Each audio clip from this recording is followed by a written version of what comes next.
ating text, part 2 ng ating pag-aaral. 1 Chronicles 29 verse 11.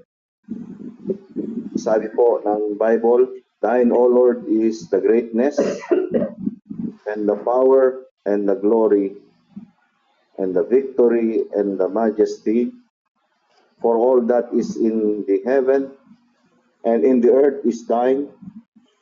Thine is the kingdom, O Lord, and thou art exalted as above all.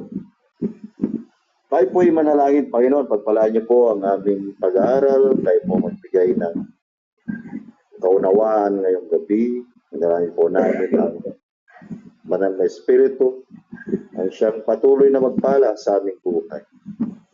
Bigyan niyo po ng karunungan ng bawat isa, hayaan niyo po ang salita siyang may pangaral, ng malaya sa aming kalooban, sa aming buhay, in Jesus' name. Amen. Amen. Noong last kahapon, ay tinalakay po natin yung the glory of the divine election. Sapagkat yung ating tinatalakay ngayong gabi ay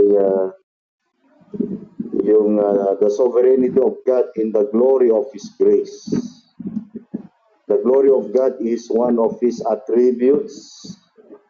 Isa po ito sa karakteristik ng Panginoon na ating pinag-aaralan. Natapos po natin yung greatness, yung power, at kasalukuyan pong tinatalakay po natin yung glory of God. Sabi natin kagabi ay sa ating introduction that God exists before anything else. Psalms 90 verse 2, 1 Timothy 6:16, and letter B, He created all things for His own glory. Nakita po natin yan sa John 1:3, na Colossians chapter 1 verse 16. At yung ating halimbawa ay yung buhay po ni Job. Letter C, mga kapatid, ay He sustained all things for His own glory. Colossians 1:17.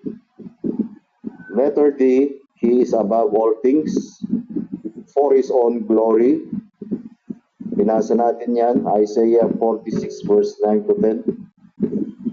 And letter E, He is perfect in all things for His glory. At isa sa mga in-emphasize natin dito, yung perfection of God. The crowning glory of God is His perfection. And that is according to Psalms 139 verse 1 to 4. And letter F, He can do whatsoever He pleases according to His own glory. Psalms 135 verse 6. And letter G, He orchestrates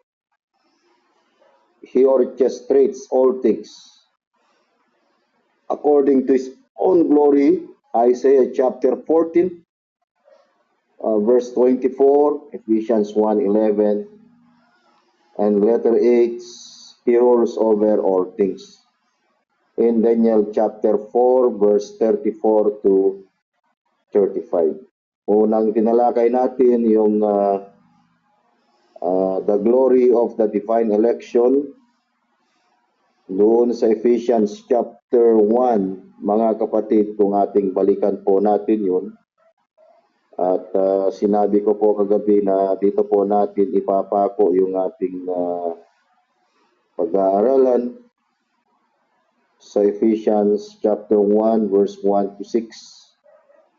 At nakita po natin yung authority ng isang manunulat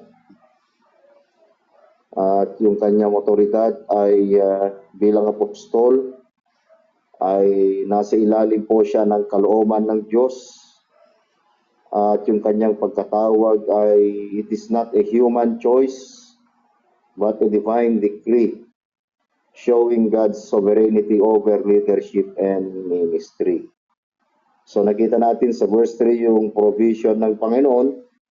Pinalakay po natin dyan yung spiritual blessings in heavenly places in Christ. Pangalawa ay yung plano. Yung plano in verse 4 ay we are chosen as in Him before the foundation of the world. Alam natin, namili ang Diyos. Kung hindi po siya namili, ay wala po tayong kaligtasan. Yung kanyang pagpili ay it is a sovereign plan. It is His divine choice for His own glory. It is an electing grace, sabi natin, established in eternity past. So, pang-atlo ay yung purpose, yung layunin ng ating pagkahirang.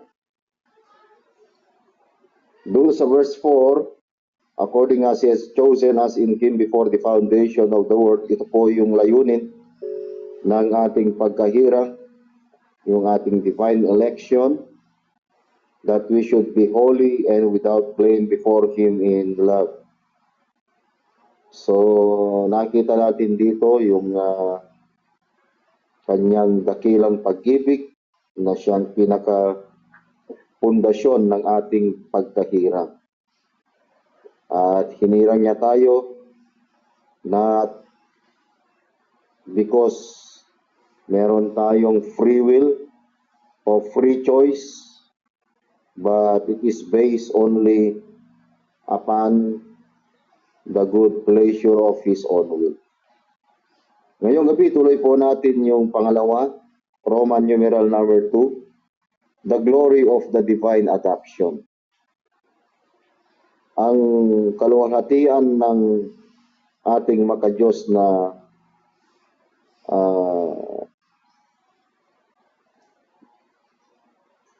sa verse 5, makadiyos na pagkupkup, the glory of the divine adoption in verse 5. So dito sa verse 5, sabi po ng Biblia, having predestinated us. Tayo ay kanyang itinalaga. The word predestinated is past tense. It was done in the past before the foundation of the world. And the object of predestination is us. And the purpose of predestination is unto the adoption of children by Jesus Christ to Himself. So, yung ating pagkatalaga rito ay nakita natin sa verse 5 that this is the predestined position. This is our position. Ito yung ating katatayuan o yung ating kinalalagyan. Yung katatayuan na ito na siyang itinalaga ng Diyos sa atin as part of this divine adoption, it was based according to the good pleasure of His will.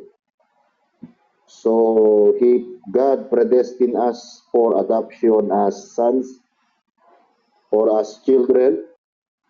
He determined in the past, beforehand, our status not just as creatures, but as children based on the kind intention of His will. So yung adoption ay nangyari din before the foundation of the world. At we are given as in Christ Jesus, sabi po ng Biblia, on the kind intention of His will. So God predetermined His eternal adoption and eternal justification. Hindi lamang po na predetermine yung ating eternal na pagkupkop, maging yung ating eternal na justification ay ginawa ng Panginoon, predetermine ng Panginoon. At gusto muna natin makita ngayong gabi yung lugar ng ating pagkupkup, the road to our adoption. So in verse 5 says that God predestinated us unto the adoption of children by Jesus Christ to Himself. Predestinated us unto the adoption of children. So yung salitang predestinated ay it bothers a lot of people. It should not cause us concern. So on the contrary, it should fill our hearts with praise.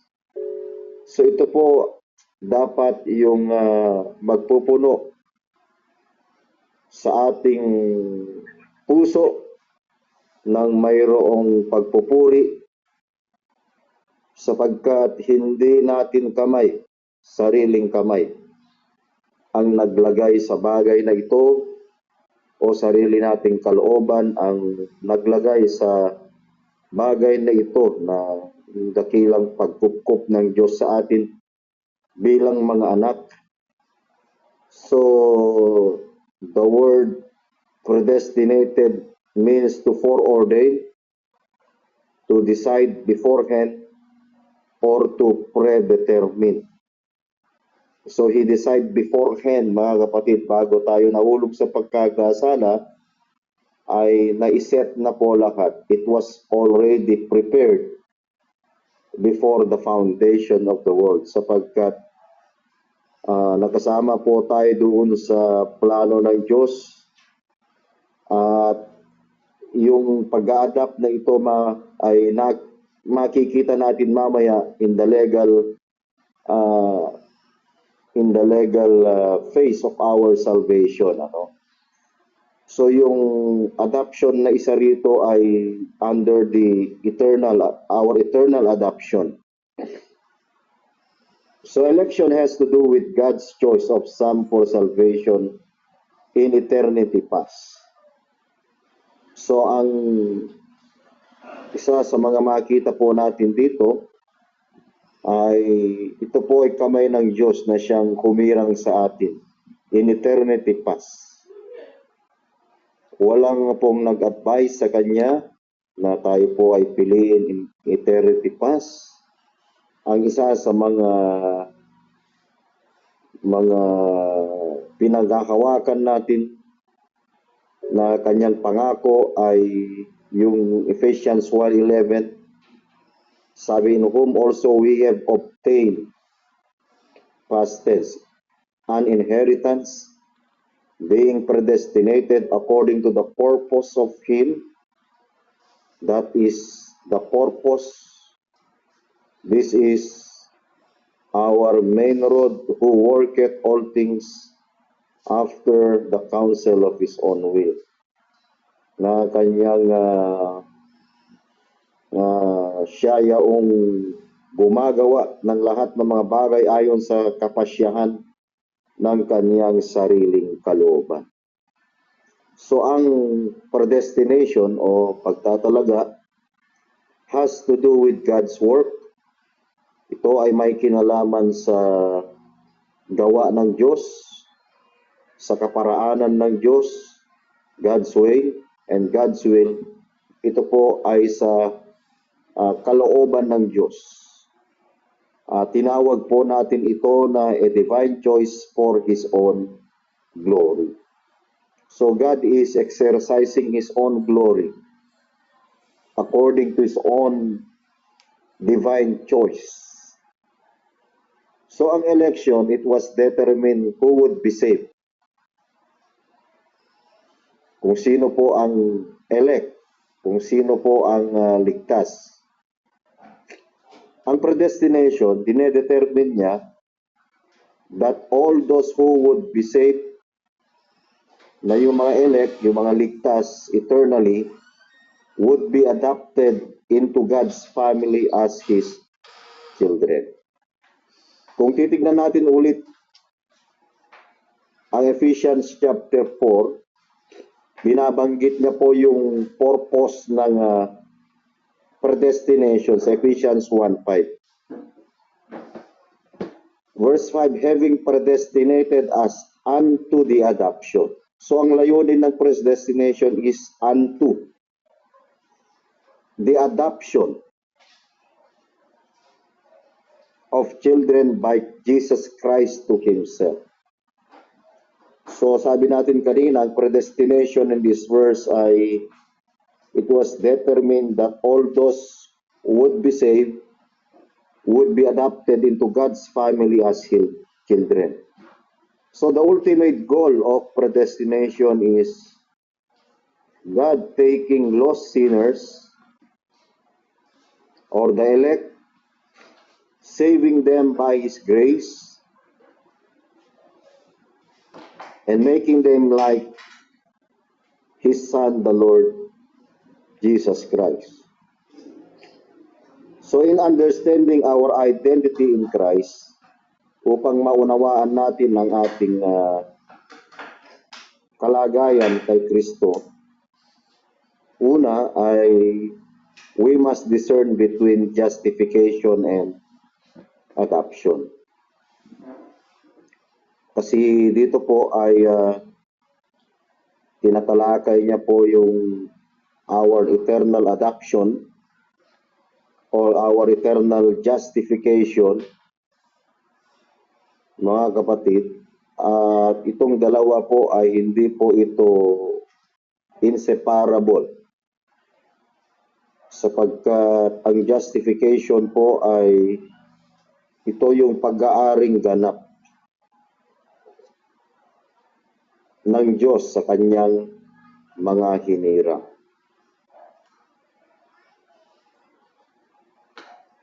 So while they are inseparable, they provide two distinct experience of grace. Kaya itong dalawang grace na ito ay tinawag po natin ito na adopting grace at yung isa po ay justifying grace. So through justification, sa pamamagitan ng pag-aaring ganap, mga kapatid, we encounter God as the righteous judge. Nakita natin na ang Diyos ay siya po yung isang matuwid na hukom, declaring us righteous, na tayo ay dineclared na isang matuwid at tayo pinalaya, that He freed us from the penalty of sin. So doon sa Romans 3:24, upang maunawaan natin yung pag-aaring ganap, Romans chapter 3, verse 24, sabi po ng Bible, being justified freely by His grace through the redemption that is in Christ Jesus. So ang justification ay it was planned before the foundation of the world, and that is according to Romans 8. Kung ating balikan po yun, ating titignan ang Romans chapter 8 sa ating mga Bible, verse 30. Nandito po yung blueprint of our eternal salvation from eternity to eternity. Sabi ng Romans chapter 8, verse 29, for whom He did foreknow, He also did predestinate to be conformed to the image of His Son, that He might be firstborn among many brethren. Hindi lamang ang predestination ay for adoption, but to be conformed to the image of His Son, that He might be the firstborn among many brethren. Verse 30, moreover, whom He did predestinate, them He also called, and whom He called, them He also justified, and whom He justified, them is also glorified.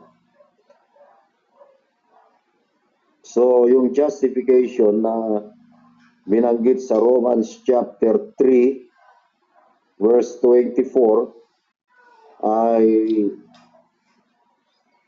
nakita natin kanina na ito po ay walang bayad ng ating pagkaaring ganap. Ito ay biyaya sa pamamagitan ng pagtubos na nasa kay Kristo Jesus. So kung walang pagtutubos, ay wala pong pag-aaring ganap. At yung pagtutubos na yan ay it was planned before the foundation of the world. In 1 Peter chapter 1 verse 20 or 1 Peter chapter 1 verse 18, for as much as you know that you were not redeemed with corruptible things, as silver and gold from your vain conversation, received by tradition from your fathers, but with the precious blood of Christ as of a lamb without blemish and without spot. Verse 20, who verily was foreordained before the foundation of the world, but was manifest in these last times for you. So yung ating eternal redemption ay it was planned before the foundation of the world. At yung eternal redemption na yan ay it was fulfilled last 2,000 years ago. It was fulfilled by Christ himself at the cross of Calvary. For by him, and what is the purpose? Sa verse 21, yung mga recipient ng redemption na ito, who by him do believe in God that raised him up from the dead and gave him glory, that your faith and hope might be in God. So nakita natin yung blessings ng eternal justification. Ang eternal justification ay nangyari in time. Yung isa ay it was fulfilled in, yung isa ay it was planned in eternity. That is eternal justification. Yung justification na ito na plan in eternity ay it was fulfilled in time. So nangyari nga po yun, justified by His grace as a gift through the redemption that is in Christ Jesus. So this is a powerful truth that evokes feelings of relief, gratitude, and freedom. So wala naman po talagang magagawa ang tao o may dadagdag ang tao sa pamamagitan ng biyaya na ito, sapagkat alam natin ang kaluwalhatian ng isang divine adoption ay gawa lamang ng Diyos na buhay na siyang humirang po sa atin sa kaligtasan. So that is the predestined position. We are adopted and we are justified. So doon na po tayo sa pangalawang punto. What is the personal price? Letter B, the personal price of our divine adoption. So meron pong personal price. Ephesians chapter 1 verse 5, mga batid. Sabi po ng Biblia, having predestinated us unto the adoption of children by Jesus Christ to Himself. So, adoption is achieved through Jesus Christ. It is not through our merits, through our good works, but through the law of Jesus Christ. God's sovereignty is not detached. So, hindi po na-detach yung kapamahalaan ng Diyos sa bagay na ito. It is actively working to bring us into a relationship through the sacrifice of His Son.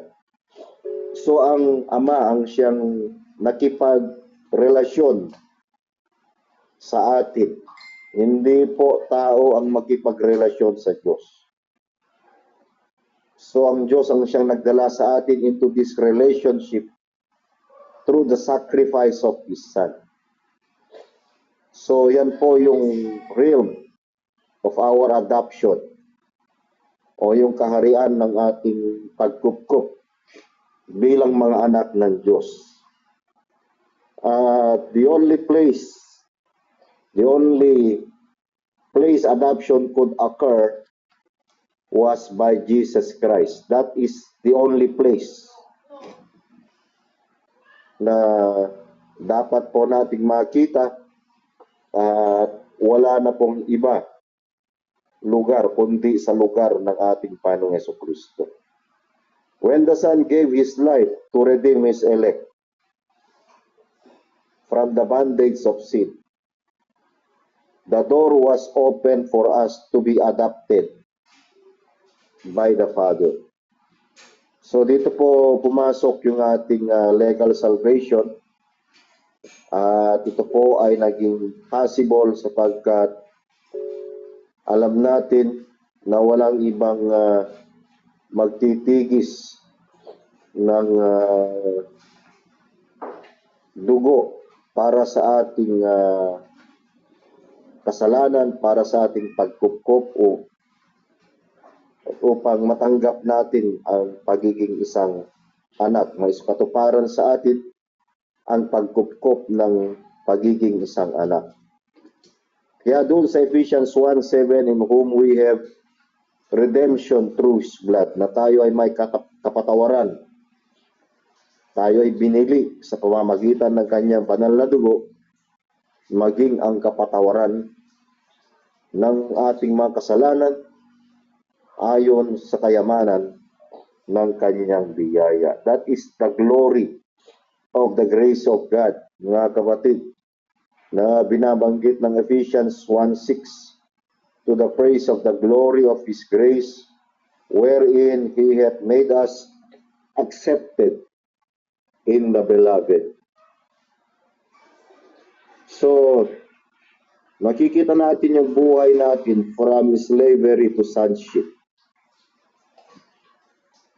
So, the scriptures draws a bold contrast between slaves and being sons, whereas the law imprisoned us in guilt, grace paid our freedom. Kung titignan natin ng Romans chapter 1, parang may pinapaliwanag si Pablo po patungkol doon sa kanyang kalagayan as a slaves. Dito po sa Romans chapter 1 verse 1, Paul, a servant of Jesus Christ. Yung salitang servant po dyan ay it is a slave of Christ. Tinawag siyang apostol, separated unto the gospel of God. So ito lang po yung pwedeng may pagmalaki ni Pablo sa kanyang kalagayan na bilang isang alipin ng ating Panginoong Jesucristo. So the scripture draws a bold contrast between being slaves and being sons. Whereas the law imprisoned us in guilt. Ang batas ay ikinulong po tayo in guilt. Grace paid our freedom. Ang biyaya ay binayaran ng ating kalayaan. So, makikita natin yung slavery to sonship. Pinatunayan po yan ng Apostol Pablo, kaya ginamit niya yung salitang slavery po rito. It is not a paid servant, kundi ay kinikilala niya ang ating Panginoon Kristo bilang kanyang Panginoon or a slave master.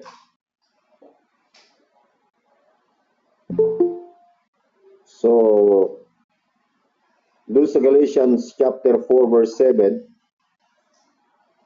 the journey from slavery to sonship, as Paul expresses in Galatians chapter 4 verse 7.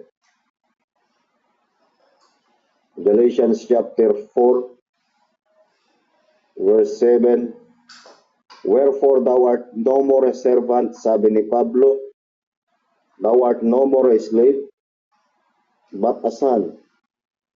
And if a son, then an heir of God through Christ. So paano tayo naging isang anak? Paano na-fulfill yung pagiging anak? Pinaliwanag niya po rito sa preceding verses yung ating kalagayan in verse 3 in Galatians chapter 4 verse 3.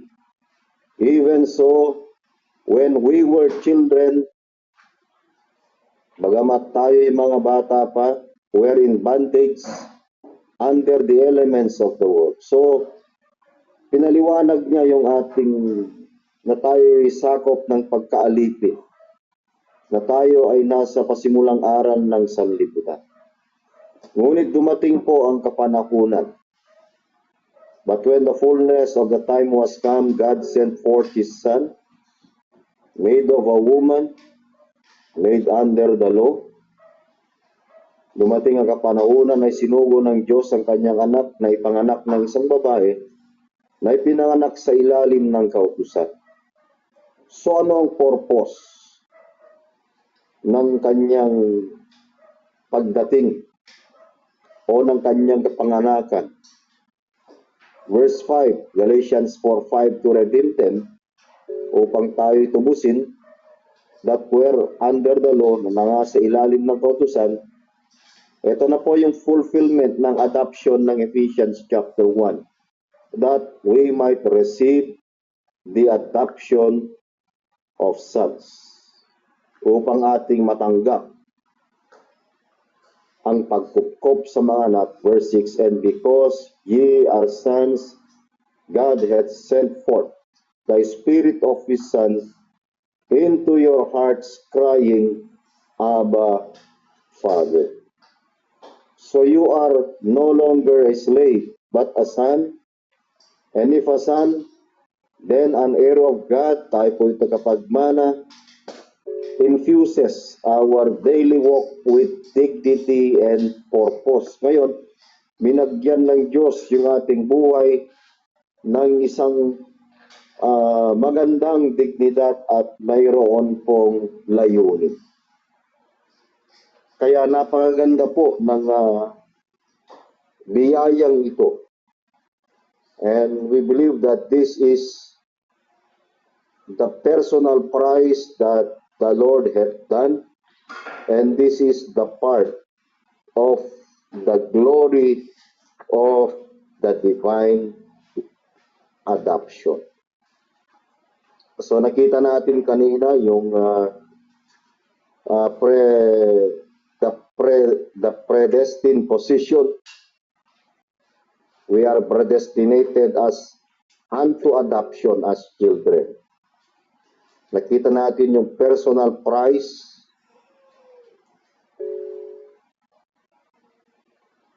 The only adoption could occur was Jesus Christ from slavery to sonship.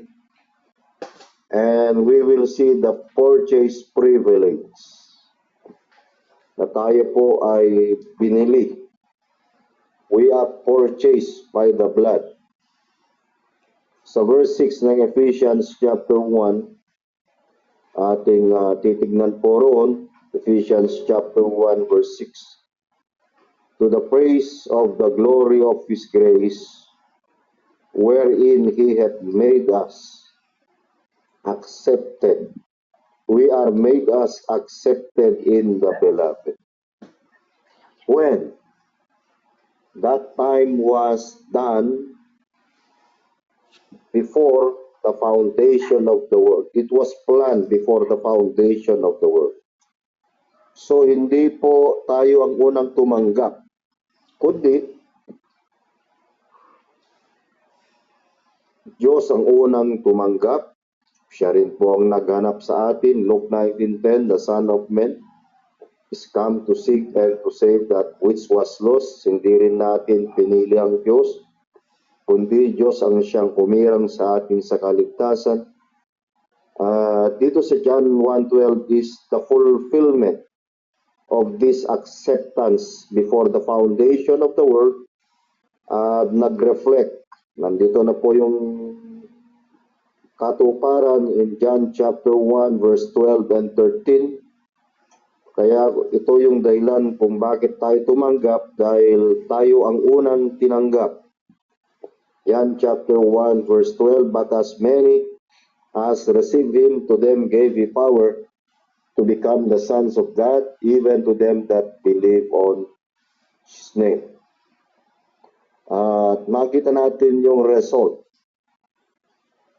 ng Ephesians chapter 1, before the foundation of the world. We receive Christ in time. This is the practical salvation. To them that gave he power to become the sons of God, binigyan sila ng kapangyarihan na maging anak ng Diyos. Bakit? Ang kapangyarihan, pinanggalingan ng kapangyarihan ay is through the redemption, Galatians 4:3 and 4, yung binasa natin kanina. Even to them that believe on his name, not because they are believed, Acts 13:48, but because they are ordained to eternal life, believe. John 1:13, which were born not of blood, nor of the will of the flesh.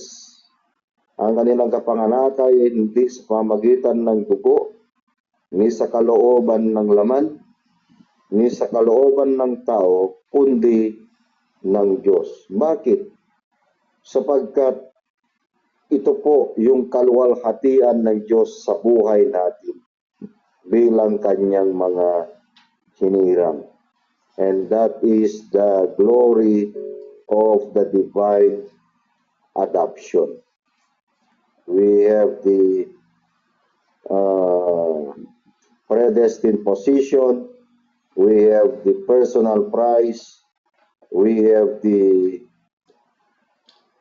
purchase privilege in verse 6. We are accepted in the beloved.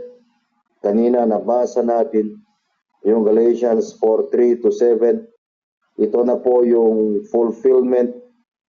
Even so, when we were children, were bondage under the elements of the world, but when the fullness of the time was come, sa Galatians chapter 4 verse 3, pag sinabi mong fullness of the time was come, the time was never advanced, the time was never late, but it was come in the fullness of time. Ibig sabihin, in the nickness of time, God sent forth his Son, made of a woman, made under the law, to redeem them that were under the law, that we might receive the adoption of sons. And because ye are sons, nang dahil kayo'y mga anak, God sent forth the Spirit of his Son into your hearts, crying, Abba, Father. Yung salitang Abba dyan, kapatid, it is a Hebrew word meaning Father. In verse 7, wherefore thou art no more a servant, but a son, and if a son, then an heir of God through Christ. And then pangatlo, mga kapatid, na ating punto ng ating pagtatalakay, na ating makita, the glory of the divine union in Christ. Una, nakita natin kahapon yung title ng ating pinag-aralan, The Sovereignty of God in the Glory of His Grace. Unang punto po natin dito, the glory of the divine election. Pangalawa, the glory of the divine adoption. And pangatlo na ating tatalakayin, the glory of the divine union in Christ. So, balik tayo ng Ephesians chapter 1 verse 6. The glory of the divine union in Christ. Ephesians chapter 1 verse 6, sabi po ng Biblia, to the praise of the glory of His grace, wherein He has made us accepted in the beloved.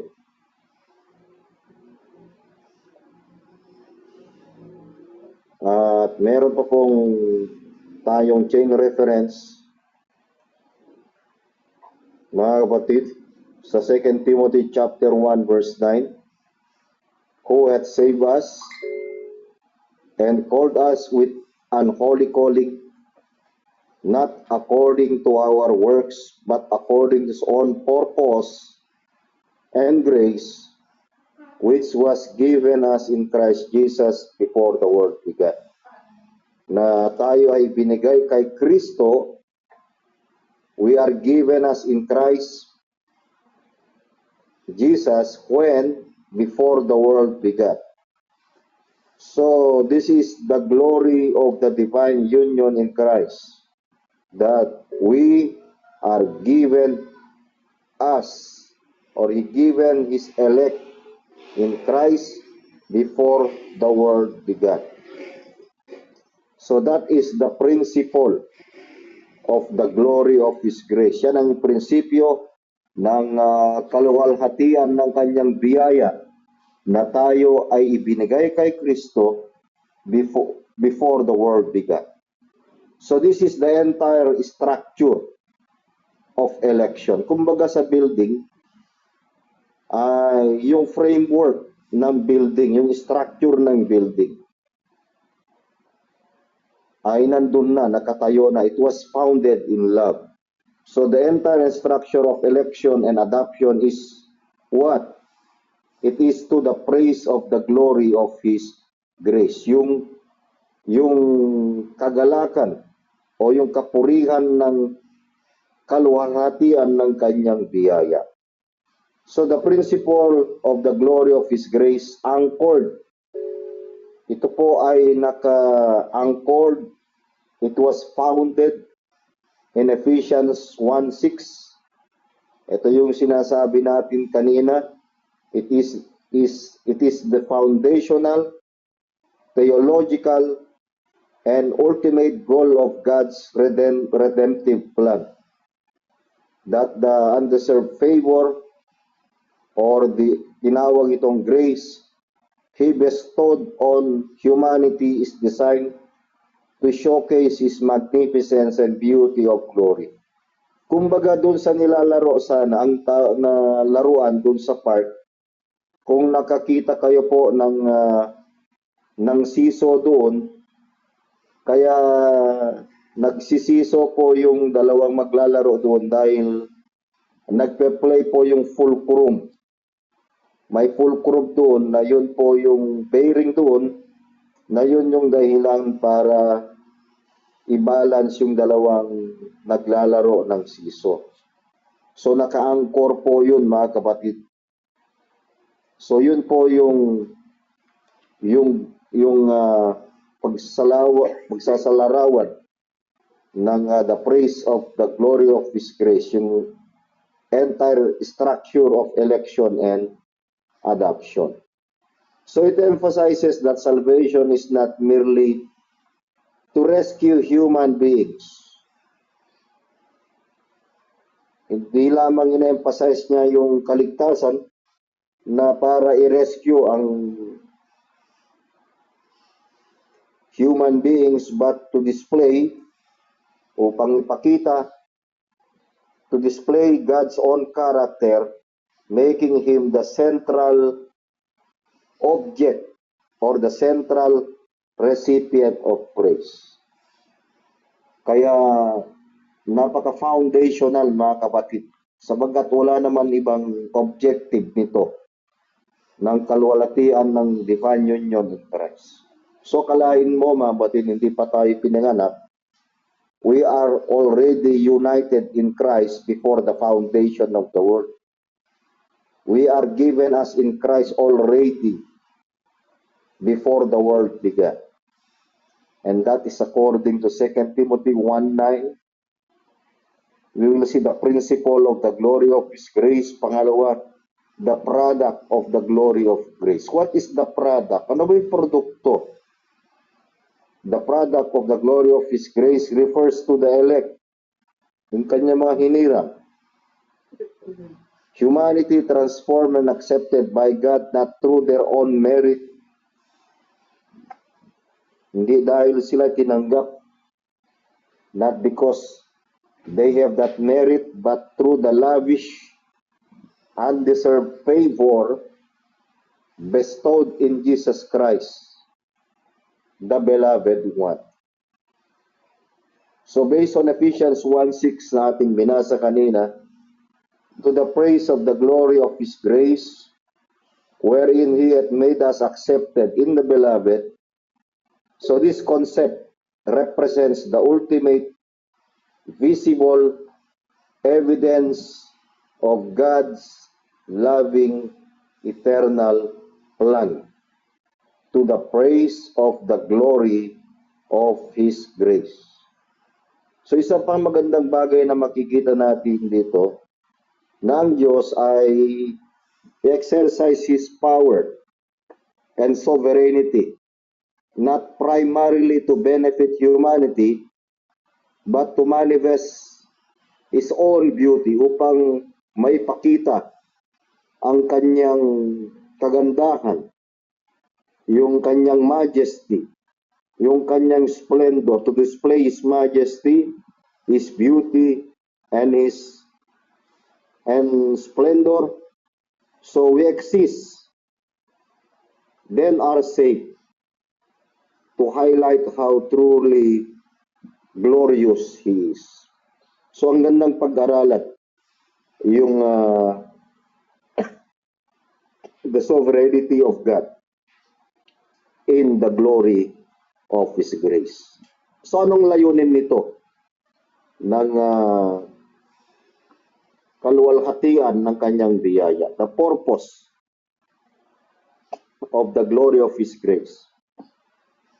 The purpose of the glory of His grace, according to Ephesians 1:6, is to bring ultimate praise to God alone. Wala nang dapat purihin po yan. Hindi yung glory na yan, hindi dapat yan lang angkinin ng kahit sinong tao, kahit pastor yan, pari, o mga soul winner, mga nagkiklaim na soul winner.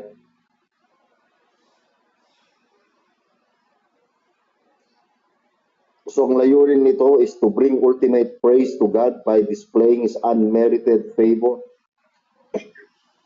to display His unmerited love,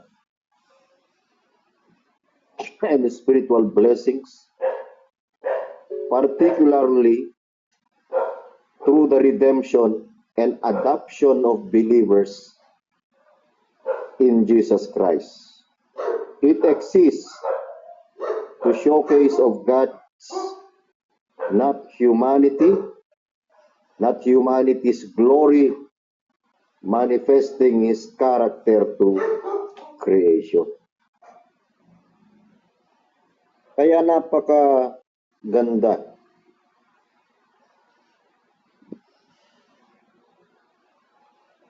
ng sovereignty of God in the glory of His grace. Hindi lang ang tao na kanyang ginawa. Meron po dito sa Psalms, sana ma-recall ko yung sa Psalms.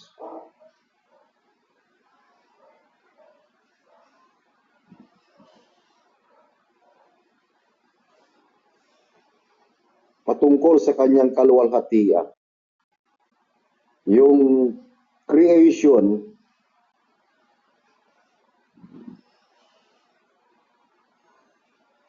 na binabanggit niya.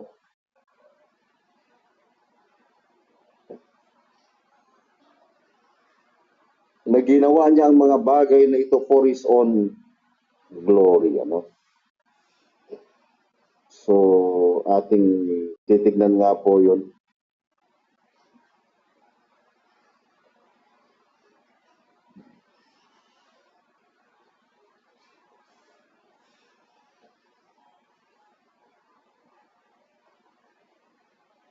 Ito, Psalms 19 verse 1.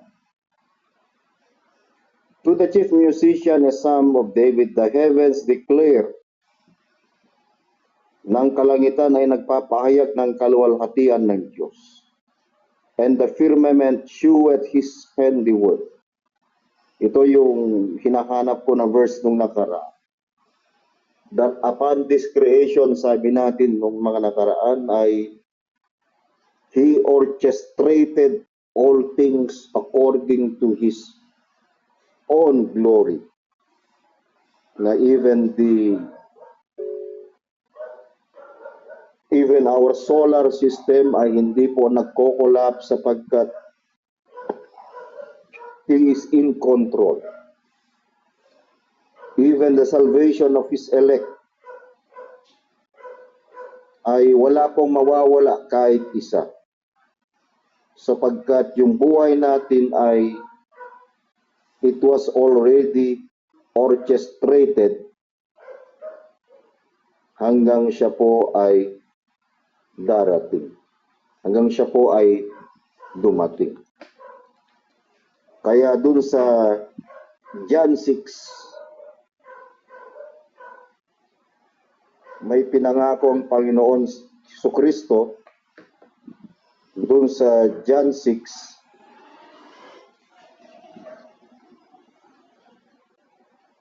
sa verse 39 o verse 37, all that the Father giveth me shall come to me, and him that cometh to me I will in no wise cast out. Verse 38, for I came not down from heaven not to do my own will, but the will of him that sent me. And this is the Father's will, which hath sent me, that of all which he hath given me, I should lose nothing. So he orchestrated all things according to his own will and power, that on that day he should lose nothing. He lose nothing, his elect, but should raise it up again at the last day. So yan na po yung product o yung purpose of the glory of His grace. So when we understand this truth, our response is not pride, but profound worship. It brings total assurance.